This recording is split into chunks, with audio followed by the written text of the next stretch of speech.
What's up, guys? Theo here, coming to you with a couple quick predictions for the fight night that's about to happen in a few hours. I haven't made full videos about this card, but I have done a lot of tape study and I like a lot of spots here. I'm not making huge bets on this card, but I am going to make some fun parlays just for the hell of it. But yeah, man, I really like Song Yudong to win against Gutierrez. He's a big favorite, so again, not going to lay a lot on him, but surprising to me that anyone is even saying Gutierrez is going to win this, and I've seen a lot of people saying that, even though they were picking Montel Jackson to beat him literally one fight ago, and that was like 2 months ago before he got replaced by Alatang Haley. Guys, fighters making quick turnarounds like this have been doing very badly recently. Gutierrez is a little bit older. Man, I think Yudong could knock him out, to be honest with you, but yeah, I just see Song winning that. Not going to lay a lot on it because the line's chalky. It's not worth it. I'm not that big a fan of Song Yudong, but I do think he comfortably is going to beat Chris Gutierrez. Sandhagen almost went to decision with Song, and he has way higher output than Chris Gutierrez did. I know that that fight ended up getting stopped, but I don't see Gutierrez doing that level of damage. I mean, Song, they stopped that fight when he was like completely bloodied up and everything. I just don't see that happening by Gutierrez. I don't see Gutierrez doing like that level of damage. So yeah, again, gonna parlay him. Don't lay huge money on it. It's too chalky right now. Only way I would lay that chalk is if it's on some prospect that I think is legitimately going to get the belt one day. I don't think Song Yudong is going to become a UFC champion. A lot of people say that's a common thing you hear cappers say. I don't see that happening personally. I don't think he's that level, but I think he probably is going to be a really bad stylistic matchup for Chris.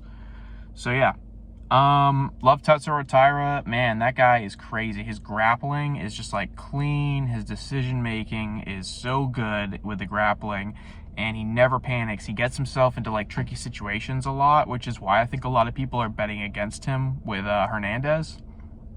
But the thing that people aren't taking into account is that this guy has had like 4 killers get him in like guillotines in a row, and he gets out of it every single time.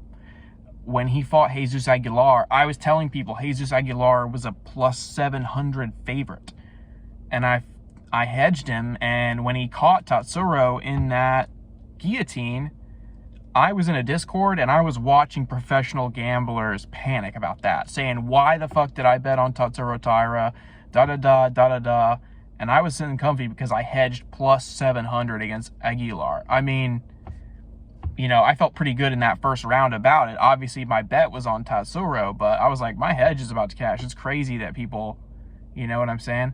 So he gets himself into these really bad situations like that, but he always gets out. I mean, he got caught at the very end of a fight against, I forget the name of that dude that he just fought, Edgar Chairez, I think. And that was a bad look, but it was very late at the end of the round. And I just don't see Carlos Hernandez pulling some kind of like weird thing here. I don't see him succeeding in the grappling. I don't understand what people's argument is that he's going to like out grapple Tatsuro, because he got submitted himself by another big flyweight. Tatsuro was like a really big flyweight. So I don't know where people are coming from with that. I really would be surprised to see Hernandez win here. I think people just can see holes in Tatsuro's game, and everyone is like just chomping at the bit to be the guy that calls the upset. They all, look, gamblers, their wet fucking dream is that they're the dude that calls the upset on Ronda Rousey. They're the dude that called the upset on McGregor. They want to be that guy that calls the huge upset.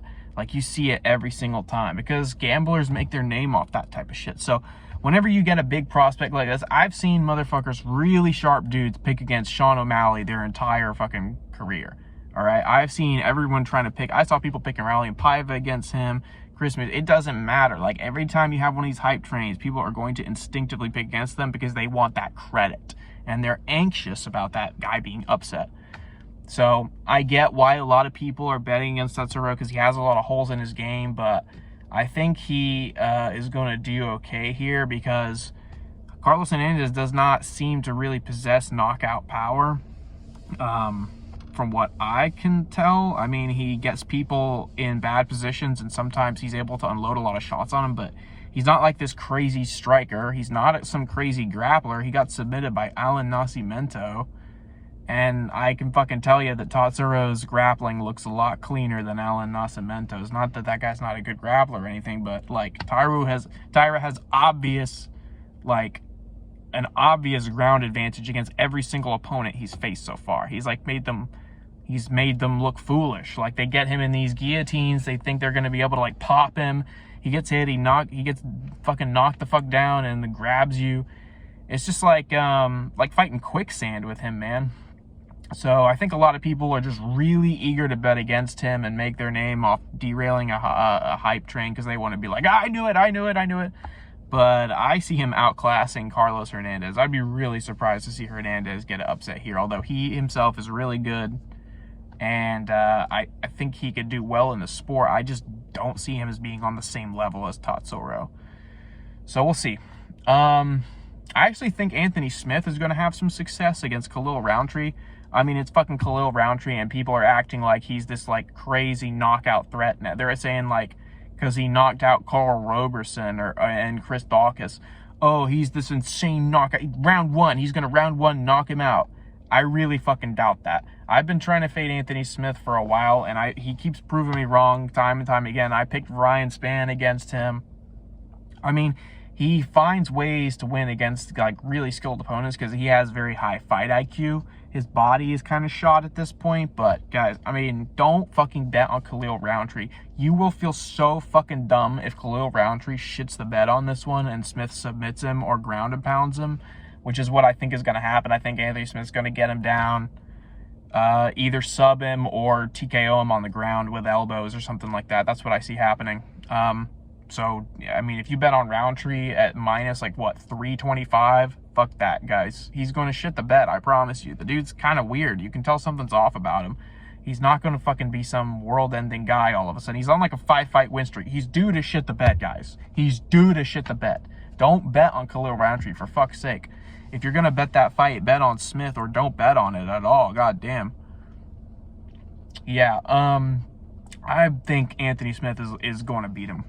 That being said, I'm not taking plus money on Anthony Smith because the dude is way past his prime, and I just can't bet on somebody like that unless I was getting like plus 300, plus 400 odds, and I know that's not what the line's gonna be. Maybe if I was getting crazy odds, I would bet on Smith here, but I have a feeling it's probably like a plus 130 or plus 200 line or something like that, and I just don't care that much to bet on him, although I will throw him in some parlays.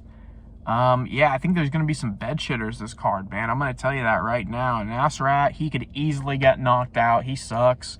Jamie Malarkey's not that good either, but he's fought a way higher level of competition, and he comes to fucking bang. So I could easily see Jamie Malarkey knocking Nasrat the fuck out.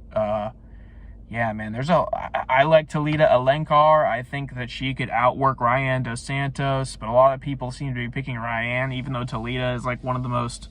I heard someone listing off her grappling credentials the other day. I think it was the We Want Pigs guy, and I mean, she's got like more jiu-jitsu medals than any chick I've ever seen, and I've done a lot of tape studying, a lot of studying on a lot of these girls. So, and she fought like a dog against that girl who was way bigger than her and is obviously a more natural fighter. In my opinion, she earned that draw because I mean, she was just doing way more work than that girl, and she was. You know, she never quit that entire fight. I was very impressed by the dog in her in that fight. And I don't think Ryan is, like, that special. She seems to be fighting, like, the absolute worst cans I've ever seen in my life. Like, hilarious records. Like, she was, like, I don't even know. She's, like, 10-0 fight. Or she was, like, 10 and something fighting people that had, like, a 5-9 record and shit. Like, her record is literal tomato cans. And this girl, Talita... fought a chick that anyone who's done jiu-jitsu or any kind of grappling knows how hard it is to get tall, lanky opponents with good takedown defense down. I mean, she was fighting against a girl who was way fucking bigger and had way more dangerous striking than her. So now she's fighting a girl that's not as good of a striker and isn't that much bigger than her. In fact, I think she's like the same size as this chick. and people are saying Ryan's gonna knock her out. What the fuck? What? Why would Stephanie fucking, whatever her name is, Luciano, Rondina, or whatever the fuck her name is, didn't knock her out? And she tried for like 3 rounds, and she survived. She had a dog in her. She was I mean, at the end, she gassed, and she was like throwing terrible takedown attempts. But guys, she was trying to get off the fucking feet because she couldn't stand with her. But I mean, if this girl Ryan gets caught in some of the scrambles and ground transitions that I saw Talita Alenkar doing in that Stephanie Luciano fight, she's going to get subbed, man. Her jiu-jitsu's not that good. So I would, honestly, I was thinking about making a bet on Talita Alenkar early on. But, you know, I think I'm just going to throw in some parlays again. I just don't want to take a lot of big dog shots on this card because I like a ton of dogs. And for some reason, whenever I look at a card and I can pick almost every single dog to win, I usually get a little bit spooked, and I don't like to bet those cards. So we're just going to make some parlays, man. But I think we're going to see a lot of dogs hit this card. Anyway, guys, keep it locked in. We'll see how this goes. Get ready for next week because we're going to have a lot of bets on that card. I think a lot of people are going to have a lot of action on that card. It's going to be a lot of fun. I've already got like 5 units on Patty.